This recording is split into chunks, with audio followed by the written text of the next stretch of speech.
intersection of good drinks, good music, and good times. This is Hops and Spirits Bar Conversations. You know, I've been counting down to this day because it's a special episode. We got an amazing guest, but it's also our 200th episode, which is wild to think. And sometimes things just line up and you get a fun guest to chat with. He's a singer-songwriter. He's got a new album, Low Country High Road, coming out September 20th. Let's welcome in Drake White. What's happening?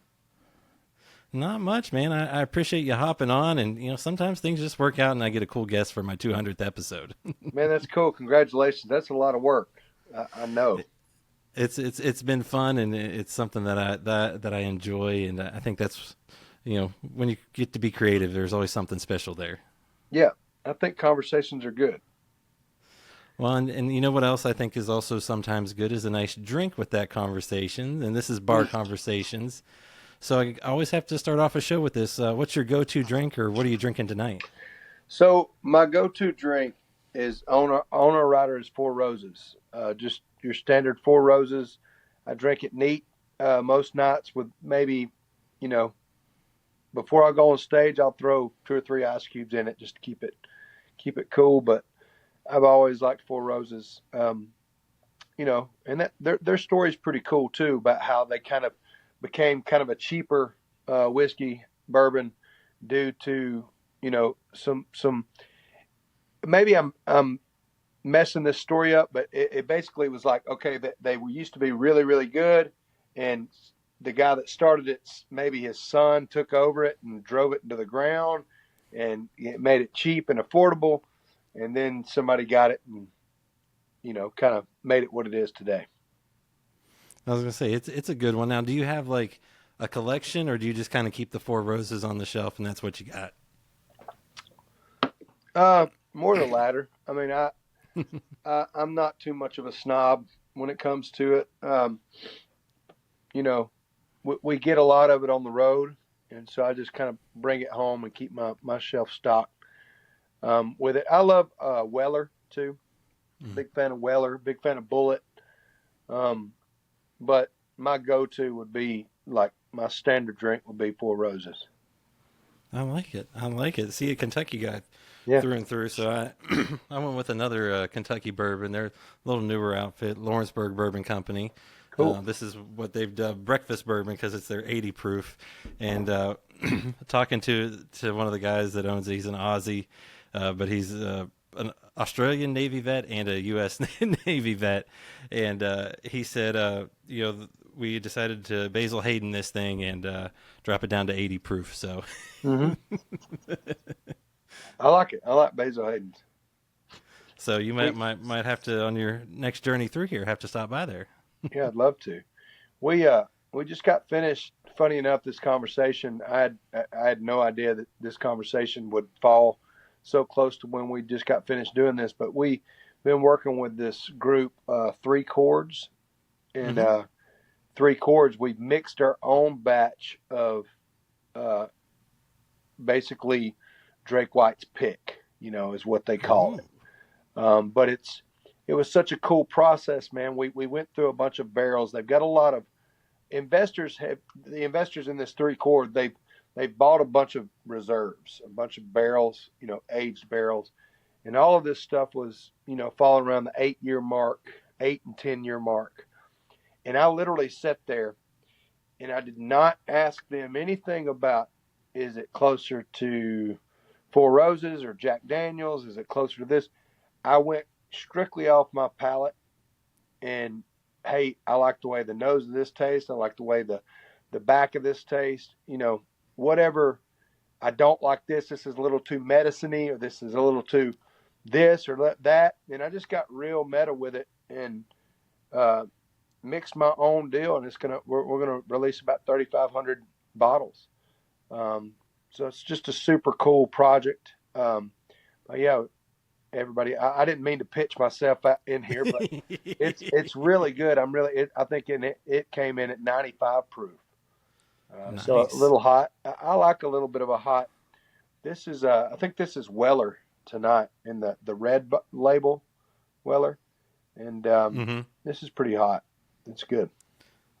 I was gonna say, I think, like I said, mine's at 80. Normally, I'm a 100, 105 proof guy, so nothing wrong with that. Did you ever figure out where the barrels were from? Did you end up with any Four Roses, or is it just a mystery? No, funny enough, there's a barrel from Kentucky. My mixture was a barrel from Kentucky, a barrel from Texas, and a barrel from Indiana. So you got it all over. I'm telling you, I don't even know what to even say about that. But it literally was just all of my taste buds. I just went strictly on taste, blind taste. I love it. Yeah, I it's love fun. it. Well, I was gonna say, you talk about being able to, before a show starts, you pour yourself a drink, put a couple ice cubes. Do you have any other pre-show rituals? A drink with the band or anything like that, or what do you got to do before a show? Yeah, man. So we have a pretty laid back, easy time out there on the road. I keep it laid back. Music to me, I bring music to the world. We bring music to the world. It's fun. It's meant to be fun. So I keep it laid back.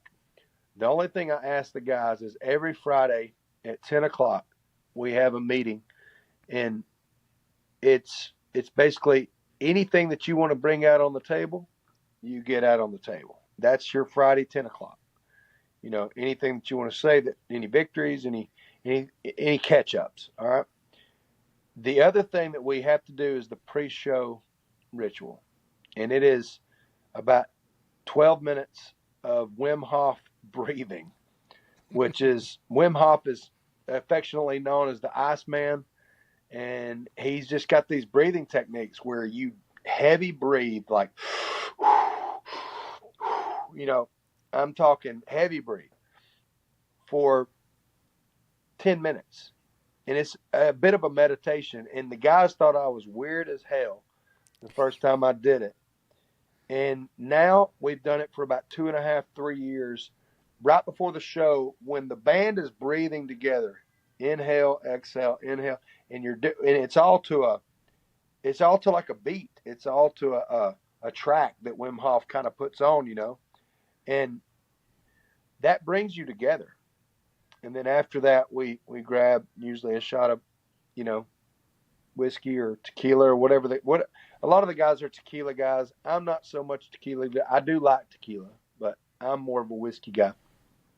But we'll come together, have a toast, thank the heavens above for giving us another show, and we're off to the races. I love that. So they were a little taken back by that ritual the first few times when it happened? Yeah, I think, I'm a little deeper than the bathtub when it comes to, I like things like that. I love all the Vikings movies. I love all the, rituals around things, and just being disciplined in consistency. And I think there's nothing consistent on the road. There's not shit consistent out there. I mean, we're all over the place, everywhere, all the time. That's consistent. I'm going to do that every show to the day I die. And as long as you do that, it's synergy, and everybody's breathing together. That's what we're doing on stage. That's what we're doing playing music, is breathing together. You breathe in the same notes. You breathe in the same breath. They may sound different, but the cohesiveness, the crowd can hear the cohesiveness out front. So you breathe together, man, you're going to play together. You play together, you're going to bring a palpability to the listening audience. This magic. I was going to say, well, I'll ask you a little bit about the audience that you get to perform in front of, because I know they love you and they've been with you for a long time. But before that, introduce you as Drake. For those that don't know, that's your middle name. So did you grow up being called Drake? And how come you didn't want to be William White on stage? Yeah, no, I grew up. My name was Drake. I went by Drake from the time I was born till now. That was the intention. My mom just named me William Drake White. It was all, God given that she called me my middle name. So. And then you talk about, God. I know church had a big impact on you. How much did church have an impact on you and the music you kind of grew up with? Oh, it's everything. I mean, especially, we'll probably get into my injury a little bit, but you know, growing up in Alabama, we grew up in a Baptist church. My grandfather was a preacher in a small church, and just being I'm a rebellious soul. I rebelled against it for a long time. I didn't understand and knew the Bible and knew the ins and outs of it, knew the conversation. But my heroes were nomadic. My heroes were rough and rebellious and John Wayne type people. And my dad was just this deacon, very, very constant, very steady guy, and he still is to this day. My grandfather had tattoos. I tell people my grandmother's name was Sue, and my grandfather had a heart-shaped tattoo on his left forearm that said Barbara. So he was the preacher, but he was also a biker before he was a preacher. So he lived a good, tough life. And I think that's a storyteller. I don't think you got to live a tough life to live a good life. I think, though, writing songs and I'm just a rambler. Like, I enjoy the storytelling side of things. And, but I also enjoy Jesus. I enjoy the power that is, that it's okay if it's not all right, that everything's going to be okay in the end. It's not supposed to be okay. It's written. It's right there. You just got to go to it. And, the being raised Southern Baptist, the whiskey and the beer and things that I was drawn to was always a problem with my grandmother and that side of the coin. And I never knew why, because the people that drank around me always did it pretty responsibly, and they were great storytellers, and that's what I was deep down in my soul, from the time I was knee high to a grasshopper to now. Like, I'm a storyteller, and that, this just lubricated the story for me. I was going to say this. My wife tells me that this makes me, talk a little bit more and not be quiet. So I tend to understand. Yeah. Yeah. My wife says all the time, she's like, well, the scary thing about Drake is I like him when he's drinking.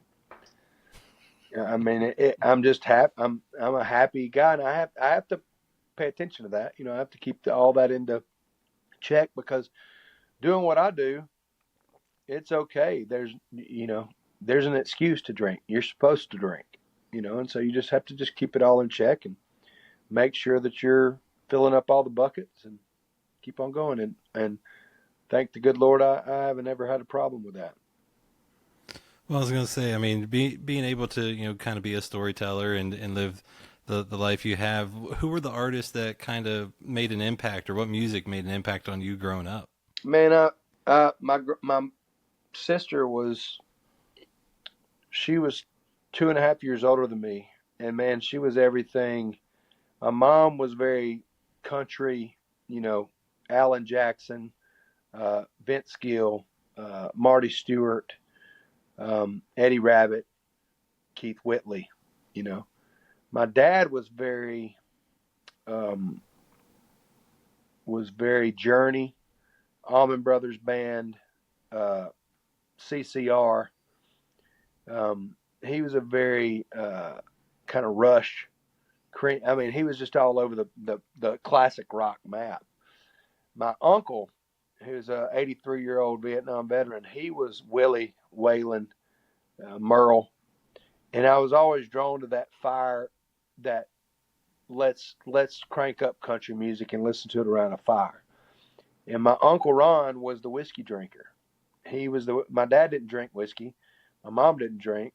My Uncle Ron was the one that said, hey, when enjoyed responsibly, this right here is a great key.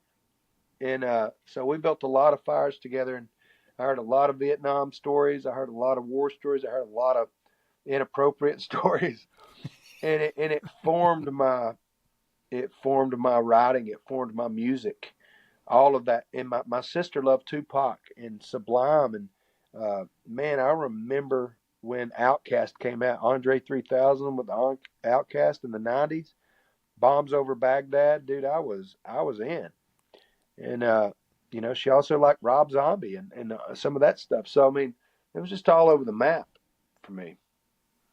I was gonna say, it sounds like you had a little bit of everything going on in the house, and you talk about being able to grow up in Alabama, and your family spent time in church, but you also had the time to be outdoors and have fun. So, what impact did growing up in Alabama have on you? Because there's a lot of good music and a lot of good things that can happen there too. Yeah, I think being a little deeper than the bathtub, I say a lot. I think the sound of the Coosa River makes, the sound that the Tennessee River makes up in north, the mountains, the Appalachian Mountains are different than the Rocky Mountains. It's not that they're better, it's just the sound, the sonics are different because the wildlife is different, because the spirits are different. The cicadas and the whippoorwills and the lonesome sounds that you hear in that music and in blues music, that was born in Alabama, Mississippi Delta. That was born into that stuff. That's what it is. It's the sound of the trains in the distance. It's the sound of, all of that stuff. So growing up in Alabama, it truly is in the water. It truly is in the history of like really hardship of just growing up tough and trying to make ends meet and put things together, and hardworking blue collared individuals that ultimately are the backbone of this country, of our country. And so Alabama is near and dear to my heart. I love that state, from Muscle Shoals to Gulf Shores, and we all know about Muscle Shoals and how big of an influence they were musically on everybody. And I'll go back to nature. It's that Tennessee River, man. It's in that water. It's in those sounds. It slows down. Everything slows down. Mac McAnally, one of my good friends, said a lot of people came in here after the Rolling Stones did their thing to Muscle Shoals. They came here in a hurry, and we asked them to leave in a hurry because nothing is in a hurry in Muscle Shoals, and the beat is like this. Don't speed it up. Don't you even think about it. It's gonna be right here, and that's what soul music is. It's behind the beat. It's natural with the water, with the wind. Well, and I know family and all that is super important to you, and like in that to your upbringing. And is it true that you knew your wife from high school, but you didn't start dating her until a little later in life? Yeah, I was in my wife's first wedding. I really was. She hates when I say that. I think she's down there going, "Why did you?" But I was small town. Me and her first husband were good friends, and there was no romantic, shenanigans going on. It just they got a divorce. It didn't end well with them, and a year or so went by, and I came in to play a gig in Gadsden, Alabama for Thanksgiving or Christmas, and she was a single woman. I was on the road and doing my thing. We dated for 6 years, and we've been married for 10. So we got a little boy now, and Bob's your uncle. It's all good. But we met. She went to a rival high school, Southside, Alabama, home of the Panthers, call them Smoke Necks. And I went to Hoax Bluff, which is a smaller school. I went to the rural school, the school that, where all the rednecks are at and all the people that live in the sticks. But it's still one of my favorite places. It's still my favorite place in the world. Some of my best friends still live there in Hoax Bluff, Alabama. Well, and I was gonna say, you guys have been married for, like you said, for a decade now, but you also tend to share your story, share those moments of your life together. I know in the video "Making Me Look Good," you shared some of your wedding video in it. Why do things like that and kind of share those moments with everyone? Well, because I think that the world, because I think the media has taken over this world, and I think the world's being pushed this agenda of negativity because it triggers us to go spend money on bread and milk, it's an analogy, but it's true. And, I feel a need to say, I'm 40 years old. This is my time. I'm in my prime. I'm in my prime. This is my time to be alive. These are my glory days. And so marriage gets bastardized and knocked down, and man, all you got to do is get married and you'll never be romantic again. That's not true. Marriage is the best thing that's ever happened, to me. Being true to a covenant and being true to a woman is the hardest thing and the easiest thing I've ever done. It's also the best thing I've ever done. So I feel it my I feel it my duty to show the world to turn the TV off and go meet the woman of your dreams. Go meet the man of your dreams. And they're out there. There's good people. There's more good people than bad. There's more good times than bad. There's more good music being made right now than there ever has been. Turn Questlove off. I love Questlove, but dadgummit, he's negative. Constantly talking about how that music is ruined. And what are you talking about? This is my time. I'm making the best music on the planet in my mind. So I can't, I can't stress that enough. This is our time to be alive, and we only get 100 years. If we're lucky, we get 75 years. That's 27,385 days. We're lucky to be here. Well, I was going to say you've also gotten to experience something that's pretty cool, and you're a dad now, and I know it was a difficult journey to being a dad. So that's another thing that you shared, and what was it like to kind of share that, and then on the other side of it, get to experience being a dad for the first time. Well, infertility is something that I think is that it's a tough thing. I've watched my wife gracefully go through it. And I think it's another podcast to go into why so many people are going through infertility problems, and they didn't go through infertility problems 40 years ago. I know the things that we eat, the things that we digest, the things that we're being, the anxiousness and the mental things that we're having to go through now because of social media and screens and, stuff in our peanut butter and everything else. Like, what is it? Why did we have trouble? But we tried for 7 years. And, God just kept telling us to keep trying, keep doing it. And IVF became a thing. IUI became a thing. And, that whole thing was challenged. I understand a lot of people that don't agree with that. But until you get to a place where you can't have a baby and in your heart, you've seen in your dreams holding that baby, I don't know. You can't say that you wouldn't have done the same thing. I don't think. I'm so glad we did it. Now that we've got Hawk, our little boy, it obviously was the right choice. I was going to say it's something that my wife and I went through, and our daughter's tomorrow after we talk is going to kindergarten for the first time. And Yeah, it's wild to think about all that. that is crazy. And I was going to say, what's it like being a dad and having a little one running around? Well, it's busy. He Alex, my wife, does an incredible job, and I do a lot of stuff on the road. We're on tour right now. We just got off with Jamie Johnson, and so she's an incredible mom and takes care of a lot of the slack. But just to have somebody, the pureness of something he's never had a bad thought. He's in this world and everything's in front of him. Everything's new. And just to have a clean slate like that is pretty special. And it's pretty special to be his guide while he's here on earth.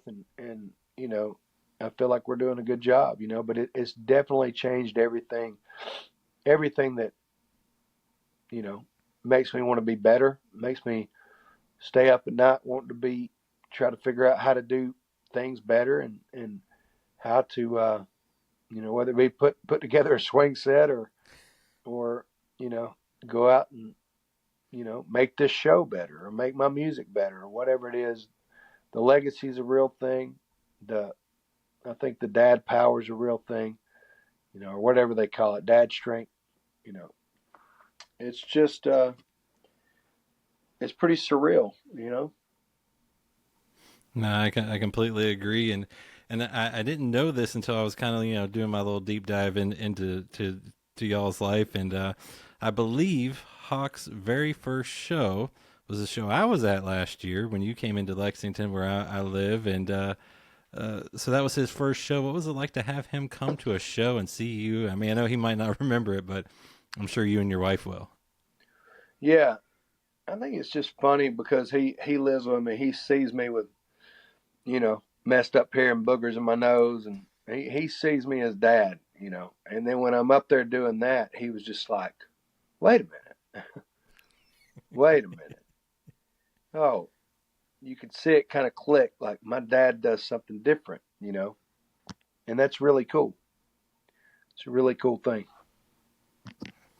Well, and I was gonna say, getting to watch you at that show, you talk kind of a little bit about everything that's happened to you in life, and how amazing it is for you to still be on that stage and being able to perform. What was it like to have that stroke on stage and everything to get back to being on stage again? What was it like to kind of push through all that? Oh, I think it's the best thing that ever happened to me.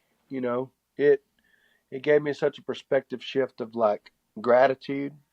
I was really pissed off at first because I thought that it was all gone, and then it slowly started to come back, and I realized the harder I worked. I've always been a hard worker. I've always felt like I could outwork anybody in the room, but now I knew how to do it, and now I had the authority. I felt like to go speak upon those things of like tenacity, driven, of never giving up, stuff like that. And that's what we've done. We've turned it into something positive to be able to go into your classrooms or go speak to corporations or go speak to companies and say, you know what? I was faced with this, paralytic situation, and I had to dig deep to find the purpose to keep going. But the purpose was inevitably, the stage and the music that I wanted to bring to people through that. It was also my belief in Jesus and my belief in that he rose again, so I should too. And my belief that I hadn't had a kid yet, and I want to leave a legacy of never giving up. And I don't give up.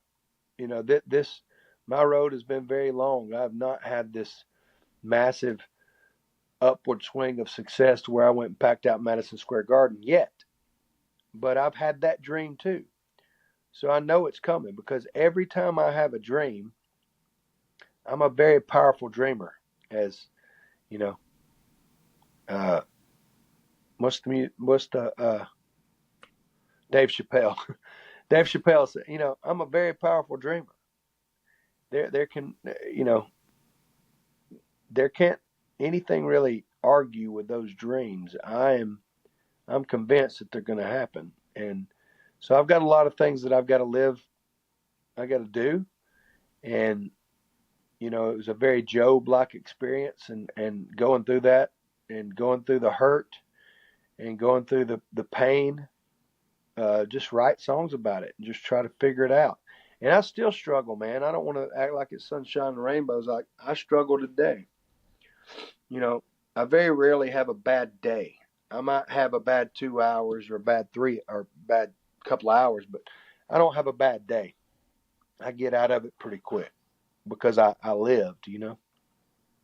I was gonna say, being able to live and kind of, you talk about the positivity in life and kind of sharing that. You do it at your shows, like I said. You also do it on social media. Is that just something you want to keep putting out there to make sure everyone knows that it's okay to, think good thoughts?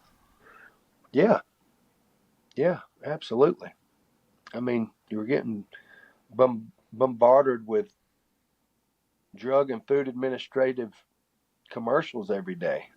Like side effects are this long, man. It's like, hey, I'm not succumbing to that. Like I said, this is our time. We're human on Earth for 75 years if we're lucky. Get busy living or get busy dying. Well, and you keep working, and like I said at the top, you got a new album that's coming. It's called Low Country High Road. Where did that name come from, and why did you want to call this album that? Because I've been through the valley. I've been through the low country, and I've been through the high road. I love a low country bull. I love the Louisiana style of funk and soul and psychedelic, country rock and roll. And that's what we play. We play country soul. That is my genre. I play all different kinds of music, rock and roll as well. But, what I write when I'm thinking about, the 400 or 500 songs that I've written, I write country soul, and I am the soul in the country. And I just claimed it, And so, Low Country High Road is us going down to Mississippi with good friends, me and Jonathan Singleton, who's responsible for tons of success in the country music world, and me going and putting that, Appalachian James Brown funk thing into it. That's what we did. Well, I was going to say the very first offering from it is 10 Pounds of Shit, which I love that title, by the way. And how did that song come to be? Me and my friend Matt Koziel and Kelly Johnson, who's my favorite human being next to my wife and my mom, as far as female, we just talked about how, I've always got 10 things to do, Like after I write, I'm going to go plant this field. And after I plant that field, I'm going to go over here and we're going to go to this show. And then we're going to come back and I'm going to work out. And then after I work out, so I am the king, self-proclaimed king of the 10 pounds of shit in a 5-pound bag. Cram it in, man. Yeah, I almost died at 35, So got to get it in. Well, I was going to say, how much fun was it shooting the music video for that song? Oh, that video, we went to that old train station, the Tennessee Railway Museum. And I can't say enough about my sidekick, Zach Knudsen. He helped pull me off stage when I had that stroke. And he's a corn husker through and through. And the dude has got a handlebar mustache, and he is as firm as a set of Huppy handlebars, man. You just hold on to him, and him and Justin Bergen produced that thing, and it was wild, and the lighting was cool. And I love trains, man. Trains, planes, and automobiles. Get us there. I was gonna say it's such a fun song, and it's such a cool video, and and obviously since that song you've let fans in on a couple others, Life, Love, and War, which is an amazing song from a father to their child, and then I know you just recently put out Faith as well. Why those two songs to kind of follow up 10 Pounds? Man, we didn't overthink this. This is what we feel like, that 10 Pounds of Shit, Life, Love, and War, and Faith, those three songs were good. This was a good dip into the barrel, it's kind of like those whiskeys that I mixed. If you mix those three and swirl them around, you kind of get a good sense of what this thing tastes like, So that's the reason we didn't overthink it. I said, I think that'll be a good one. I think that'll be a good one. We made 3 videos, and we did it. That's the pivotable thing. That's the being able to pivot and do what you want as an independent label, an independent musician. That's one of the cool parts about it. Well, I was gonna say, so that's those 3 songs are kind of going to give the fans a little bit of I guess, insight on what to expect from the album. So what can you tell them to expect from the rest of the album? Well, we've talked a little bit about it, Jonathan. It's a matter of, I fancy myself, Appalachian soul country, the James Brown of country music, a writer, somebody that writes about whippoorwills and whipping ass, and is not afraid to say Jesus, and is also not afraid to shake hands with the devil as well. I've lived through hell, but I know what heaven feels like, on earth. I really do. I've seen Jesus in the corner of the room. I've been surrounded by angels that lifted me into heaven, and I said, I'm not ready to go yet. And this music is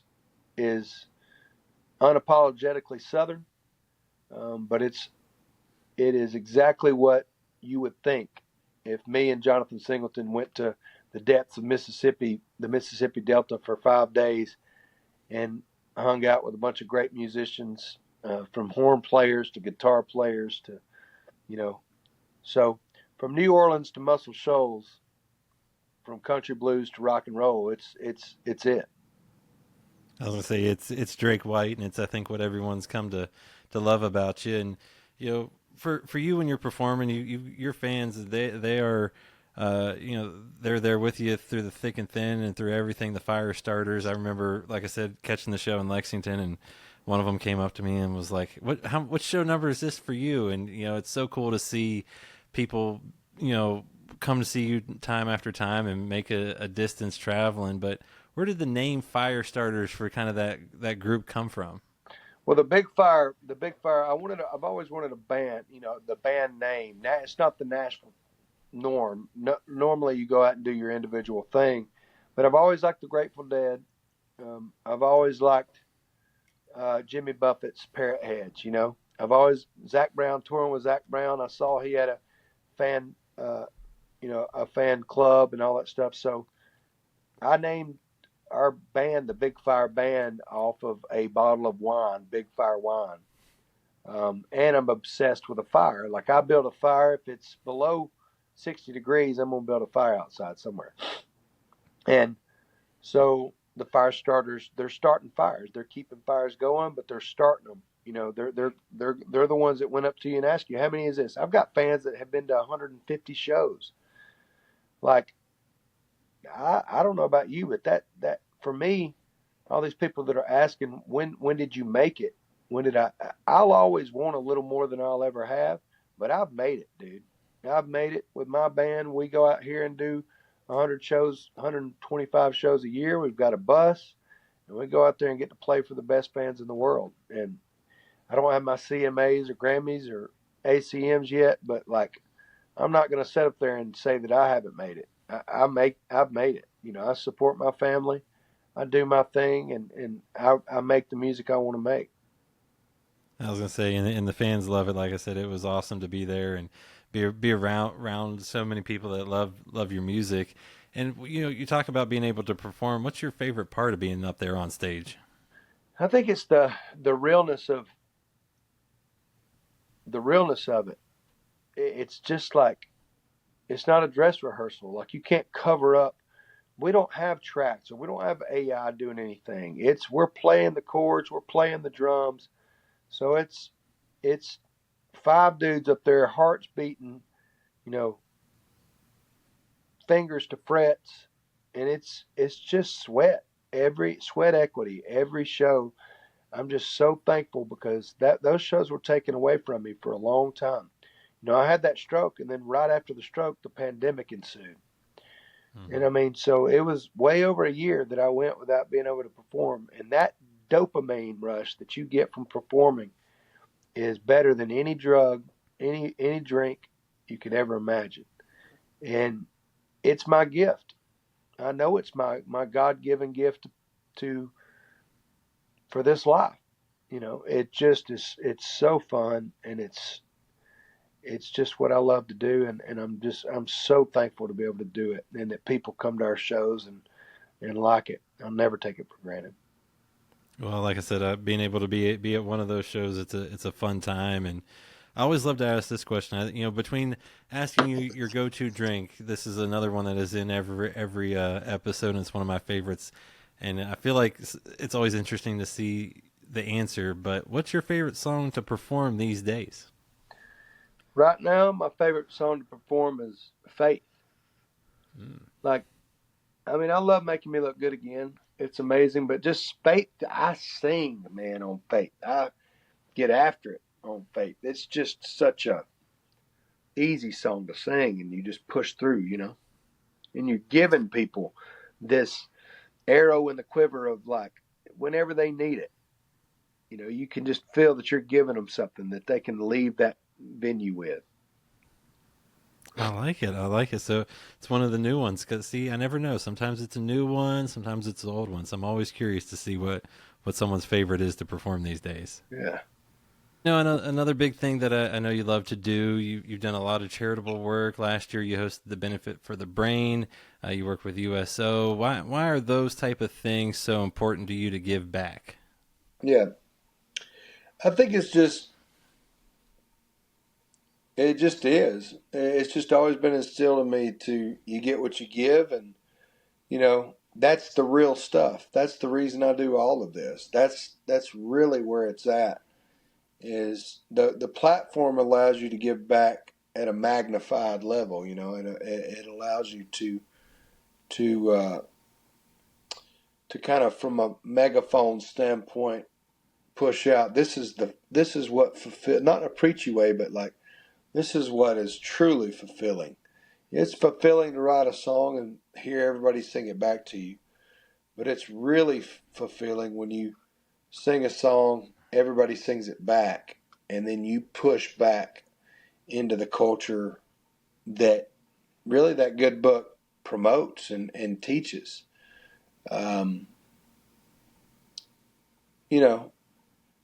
This world's full of all kinds and all kinds of people that are going through stuff, and I just felt like I was called to I've had a lot of people help me through a lot of tumultuous times in my life, and I just feel like it's my duty to give back. I was going to say, and you've been able to make a pretty big impact. I know Benefit for the Brain raised a lot of money, and it's so cool to see that. And like I said at the top, you've got a new album that's coming out. It's in September, Low Country High Road. I believe a little tour after that. So what else can folks expect from you this year and maybe into 2025 as well? Yeah, well, let me pause on Benefit for the Brain for a little while. Mm-hmm. That's going to be something that we continue to water those seeds, and well, they're flowers now. They're up, and that's one of the most rewarding things that I've ever done. The best thing, it was my favorite night by far of my career, and not about the money that we raised, but the awareness of this trigger phrase of like mental health awareness has popped up everywhere over the last couple of years. And what does it really mean? What does it mean when you see a guy commit suicide that seemed super happy 2 days before, or a girl that has got an eating disorder that you had no idea until she's skin and bones, looks like a skeleton? What is that? What are these mental battles that social media are, the keeping up with the Joneses mentality of the lips and the boobs and the butts and the sounds and the comparison games? And what is it really doing to us as a society? What is aspartame doing to us as a society? What is the food? What is everything like that? Like that Benefit for the Brain for me was going, hey, I went through this. I went through second guessing if I was sane, if I could make my own cognitive thoughts, if I could ever move my hand again or move my leg again.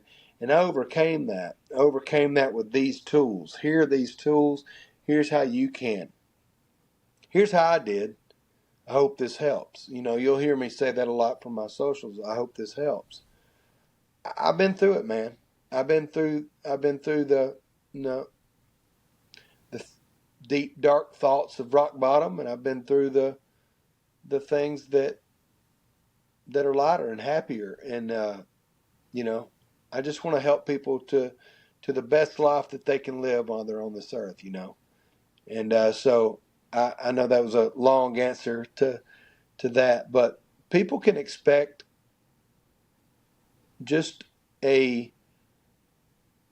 you can expect a lot more music and a deeper dive into that music into those southernalities of, what it takes to pickle a piece of okra, and to get, I've become pickled. You know what that means? Like, I'm seasoned. I feel like I'm just now stepping into my own of a well marinated steak, or, whatever you want to call it. I'm trying to be too poetic, but Well, I mean, you've lived. That's what's happened, right? I've lived. I'm 40. I've got my kid. I've got my golden retriever. I get to go hunting. I get to go fishing. I get to go play over 100 shows a year, and I'm speaking to people about this, about being paralyzed and coming back up. Having a wife that was paralyzed nearly 3 months to the day after I was, and coaching her back up, and then coming back off 7 years of infertility, coming off of a pandemic, and coming through that, and knowing that money recovers. Money is so fleeting. It recovered like that. And it didn't have to. It was gone, and it's hard when it's gone. But trust in the good Lord above that everything's going to be all right, as long as you keep working and keep your mind clean, and keep your, just keep your eyes to the skies. Like, I've got those skills now. I know how to do it, and I want to share that for the rest of my life. So more music, more documentaries. I'm going to document this whole thing. I'm going to write a book. I'm going to come out with different, I'm not going to be the Tony Robbins of country music, but I'm going to be close to it. Like, I want to be out there, and I want to help. I want to help people, and I want to lead people to Jesus. And I want to, be a good dad and be a good husband, and enjoy a sip of whiskey every now and then. I was going to say, like you said, it's amazing to see the life, everything that's happened to you, kind of mixing it all together and giving back where you can. And so will Benefit for the Brain happen again? And that's something you hope to see kind of grow as well? Yeah, absolutely. It's something we started a 501c3 with that. And, it's something that, because of this album cycle falling right now, we've got a lot on our plate. We've got a lot of things happening with tours, and, I think it'll be February before another one happens, but we would like to say, it'll happen every, 12 to 16 months,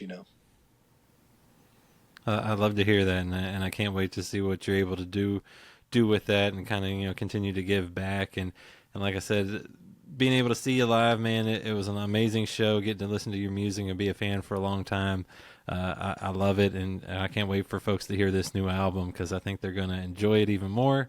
And thanks for sharing a little whiskey with me, man. Oh, absolutely. Thank you for inviting me. Find more from Hops and Spirits at hopspirits.com. Thanks, everybody. Bye.